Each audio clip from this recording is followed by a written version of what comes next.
Hi there, folks. Well, it's December. It's nearly Christmas. It's nearly the end of the year. I've got my Christmas earrings in. Can only mean one thing. Yes, it's time for the year's roundup of books. Yay! So, yes, it's me, Rosbot, from Books from My Bookshelf, looking at the books I have read this year and looking specifically at my favourite books of the year. I managed to read 20 books in total this year, which probably doesn't sound like a lot to many of you who probably read much quicker than I do, but 20 is quite good for me. That doesn't count the non-fiction books that I'm also sort of reading, dipping into, etc. These are mostly novels, couple of biographies, and that's it. So what I'm going to do in this video is I'll give you the list of all the books I've read this year. The list will also be in the description. And then I will talk more in detail about my 8 favourite books of the year. I was just going to do 6, but I just couldn't quite hone it down to 6. And 7 was a weird number, so I made it around 8. You may or may not agree with me on some of the favourites out of that list, but they're ones that particularly appealed to me. I have reviewed all of these books throughout the year. So at the end of this video, I'll give you a link to the playlist of book reviews so you can look up the more detailed book reviews of all of the books if you would like to have a look at those. Here's the list of books that I read this year, starting from January going right through to the book I'm currently reading. So first of all, The Parasites by Daphne du Maurier, one of Daphne du Maurier's least known novels. It's very short. Then The Lady of the Ravens by Joanna Hickson, a historical novel. I then included Goodbye to Berlin, which is a book that I had been dipping into chapter by chapter and just finished in about January or February of this year, of course by Christopher Isherwood. The Secrets of the Lighthouse by Santa Montefiore. Another View by Rosamunde Pilcher. Another little known of Rosamunde Pilcher, much shorter novel than we're used to from her. Then a book called Relish by Pru Leith. That's her autobiography, and if you're in the UK, you'll know Pru Leith as the presenter of both The Great British Menu and The Great British Bake Off. That was a very interesting autobiography. And then we have Barnaby Rudge by Charles Dickens, and then Where Rainbows End by Cecelia Ahern, the Irish writer. Tidelands by Philippa Gregory, and then A Dangerous Fortune by Ken Follett, and then I read The Stonehenge Legacy by Sam Christer, and I'm just going to say that was my least favourite of all the books I read this year. And then Dark Tides by Philippa Gregory, the second in that trilogy, and then another autobiography as Making It So by Patrick Stewart, and then another Charles Dickens, The Old Curiosity Shop, then a book called The Lions of Fifth Avenue by Fiona Davis, About a Boy by Nick Hornby, Gentlemen and Players by Joanna Harris of Chocolat fame, Revival by Stephen King, that was my Halloween read, and then A Question of Trust by Penny Vincenzi, and lastly, the book that I'm currently reading, The Conjurers Bird by Martin Davis. So those are all the books I've read this year. As I say, they'll be listed in the description, and now I'm going to go on in a little bit more detail to my 8 favourites of that list. And before we go much further, I've enticed Tilly up with a biscuit to come and say hello to you. I have just given her a bit of a haircut last weekend in time for Christmas, Show off new haircut, Sil. There we go, there we go. You're looking a little bit smarter than you were before. Okay. She hates having her hair cut. It's a long job, but I do it myself, so it's not perfect, but I think she looks rather cute. Now, I'm going to include in my list of favourites for this year the first one that I mentioned, and that is Daphne du Maurier's The Parasites. It's an unusual one. It's certainly not her best known, and it's by no means her most popular book, but I kind of liked it. It's got a sort of dark edginess that I rather like. She gets into a lot of her books, but this has a very sort of kind of dark psychological element to it that really appealed to me. It's quirky, it's different. It's published in 1949, so it's actually a fair while after she became famous for books like Rebecca and Jamaica Inn. It's about 3 siblings, but they're kind of all half siblings, and they're kind of the husband of one of them sort of names them all as parasites right at the beginning, because they kind of had a strange upbringing and they kind of live off other people. Maurier is an actress and rather heartless.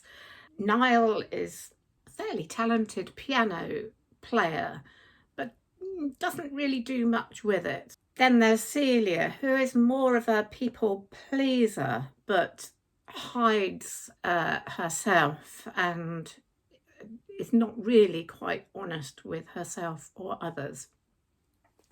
So the novel is about 3 people who are not particularly likeable, but I found really intriguing. And I think what I liked about it was that they're kind of brought up with show business parents and dragged around from theatre to theatre in their youth, in their childhood. And although I didn't have that kind of childhood, I did rather like the theatrical background, a childhood that I could relate to, you know, being backstage in theatres as a child. So I could relate to that part of it. And I do like books that really get into sort of dark psychology of people. So that's why I've included that one. You may or may not agree with me that this is a particularly good book or one of du Maurier's best, but it appealed to me, so that's why I've included it on this list of 8. Next book I've chosen on my list of 8 is a Charles Dickens, and it's Barnaby Rudge. I read 2 Charles Dickens this year. The other one, as I've mentioned, was The Old Curiosity Shop, and I just decided to choose one of these, despite Charles Dickens being one of my favourite writers. But Barnaby Rudge I particularly like. It's one of his 2 historical novels. The other one, of course, was A Tale of Two Cities. Barnaby Rudge is one of his least known novels, and I really don't know why, because it's one of my favourites of all of Charles Dickens. It's set in 1780, and it revolves around the famous riots that took place in London in that year. They're called the No Popery riots or the Gordon riots, because they were incited by Lord George Gordon. It's really interesting to read this book in the times we're living in now, because I think we tend to think that social media is responsible for the widespread prejudice, intolerance, manipulation, bigotry, etc., misinformation.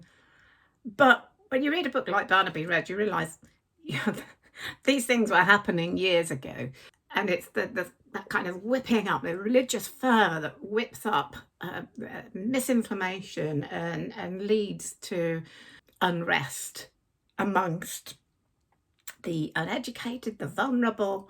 Barnaby Rudge it's called Barnaby Rudge because that character, he's a particularly vulnerable character who gets really manipulated by the more evil people in this novel, and is exploited for the selfish ends of the villains of the piece. So I think this is a particularly interesting novel to read in our present times, because we see that kind of thing all the time, and it's so easy to blame social media. I know social media has a lot to answer for, but these things have been happening for many, many years, and I just think this novel is particularly relevant right now. And another reason why it's top of my list is it's just such an interesting read historically, and Charles Dickens describes those riots so well, and you know, and the psychology behind the riots so well. It's the second time I've read Barnaby Rudge, and I enjoyed it just as much as the first time I read it. My next favourite, in fact, I've put two books in one here because it's two books from a trilogy, and I'm going to be reading the third later in 2025. And it's Philippa Gregory's Tidelands, that's the first one, and the second one is Dark Tides. So Tidelands begins in 1648. And it tells the story of Eleanor, who lives on the very edge of the south coast in Sussex. It's at the time of the Civil War in England. The King Charles is in exile, and there's this terrible tension in this period because of this seesawing backwards and forwards between Protestantism and Catholicism, and you're having to decide for safety which way your allegiances are. She's a married woman, but her husband has been missing for some time, so she doesn't actually know whether she's a widow or not. So she's in a very difficult, uncertain time, just as the land she lives on is also uncertain because it's full of mud flats and you have to choose your way carefully. Such a brilliant setting for Philippa Gregory to choose for this novel. She meets and falls in love with a man who turns out to be a Catholic spy, and so we see her living through this dangerous time. And it's really fascinating, and it, like many Philippa Gregory books, it works up to a very thrilling ending, and one that leaves you a little bit on a cliffhanger. Her next one, The Dark Tides, actually finds them 20 years later. Eleanor and her daughter are living in London, and we find out at the beginning that her son, Rob, is believed to have drowned whilst out in Italy. But his widow appears on the scene. Also, who appears on the scene is the person, James, that she met in the first of the trilogy. And he has a lot to answer for, but will she hear him? So there's a lot going on in this novel. There's something a little bit odd about this widow who comes to stay with them. Is she really who she says she is? Is she to be trusted? And Eleanor's daughter goes on a quest to find out more about what happened to her brother Rob. Really, really fascinating. I am very much looking forward to reading the third and last book in this series in 2 or 3 months' time. In August, I read an autobiography that I really loved, a man that I really, really admire, and it's Patrick Stewart. Making It So. I am a self-confessed Star Trek fan. I absolutely love Star Trek. And The Next Generation is my favourite series, as I think it is for most people. And of course, Jean-Luc Picard is my favourite captain too.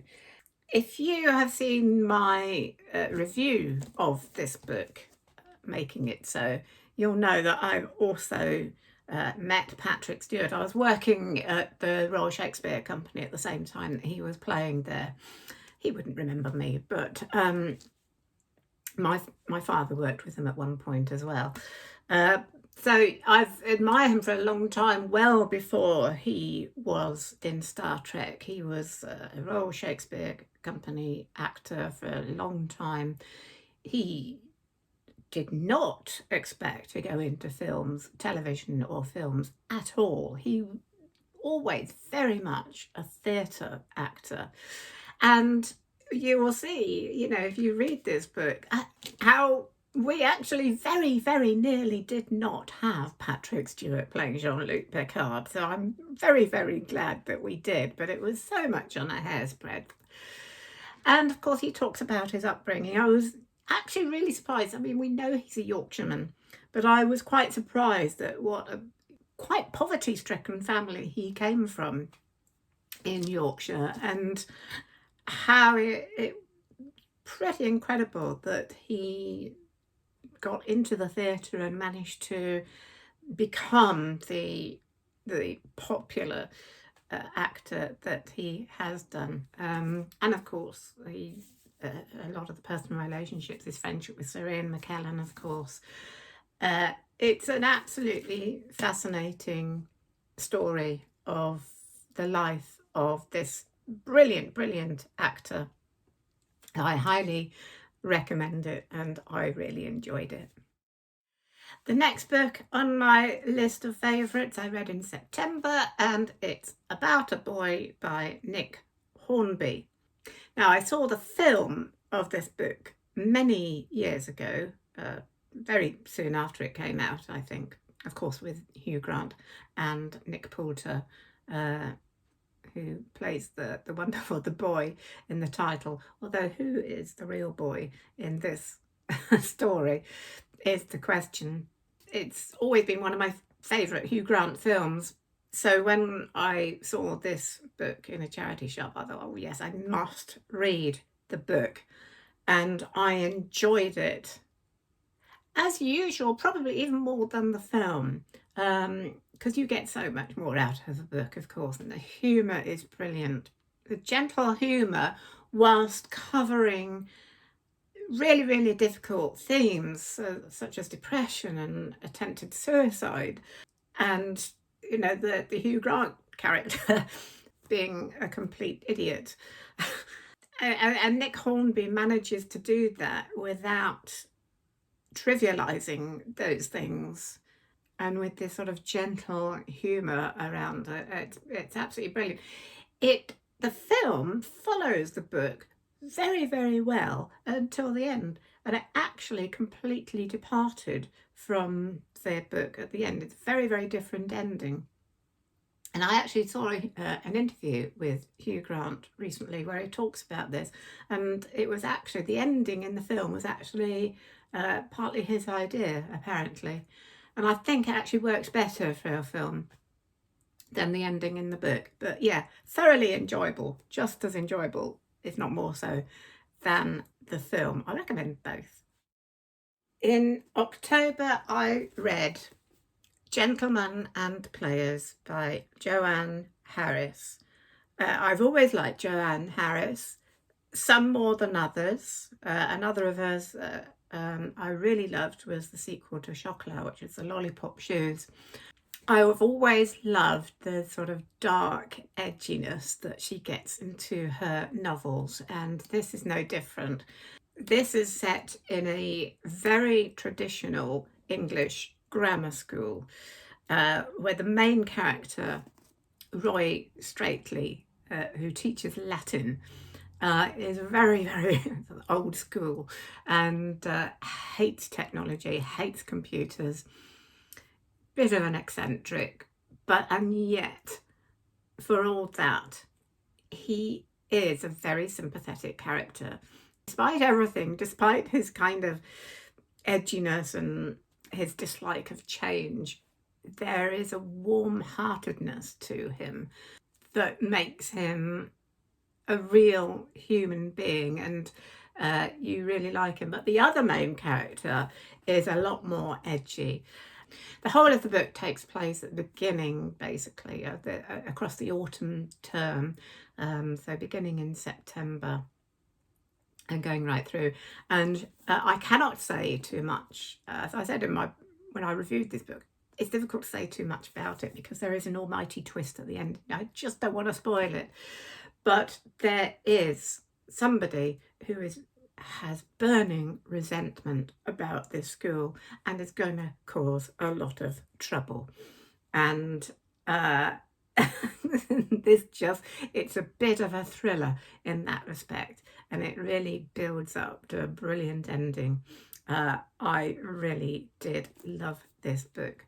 So, and I know not all of you have done. I know a couple of people on my review said they didn't get on with this book at all. So it might appeal more to people in the UK because of that very traditional educational background and English setting. I don't know. It might be more difficult to relate to if you don't have an understanding of that kind of educational world. But I just thought it was great storytelling. So yeah, there we go. Gentlemen and Players.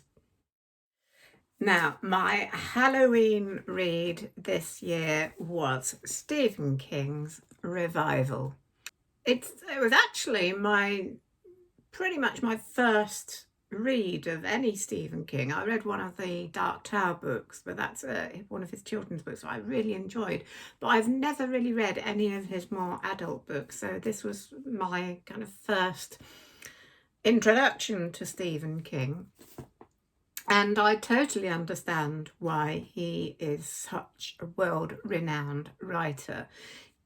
As I said in my review, he has a way of talking about the mundane without it being boring. And he can take you right through the book talking about everyday things. And it's difficult to put down.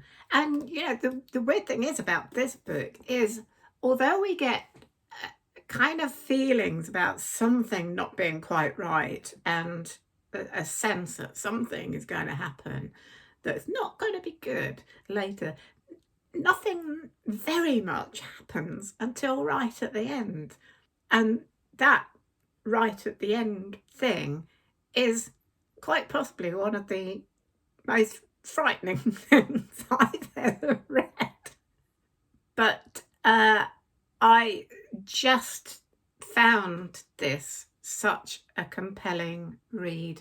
It's basically about, it starts off with the main character as a young boy who meets his local minister, who is fascinated by electricity. And after a tragic incident, the minister loses his religion, and he doesn't see him again for many years. And then they sort of keep turning it up in each other's lives, and this guy is still fascinated in doing experiments in electricity, which are going to culminate in something very, very odd and dangerous indeed. And that's basically the premise. So yeah, great Stephen King writing. I do want to read more of Stephen King for sure. And lastly, I'm going to include the book I'm actually currently reading. So there's no review of this yet. I hopefully will be able to review it before the end of the year. And it's The Conjurers Bird by Martin Davies. Martin Davies is not an author I've come across before. There's no list of other books in this book. I don't know what other books he's written, if any. But I'm finding this a very interesting and intriguing read. It's a dual timeline novel. The historical part of it is about the real naturalist called Joseph Banks, who went on one of the voyages with Captain Cook, became famous because of that. But he also has this relationship with this mysterious woman that he meets in his home village.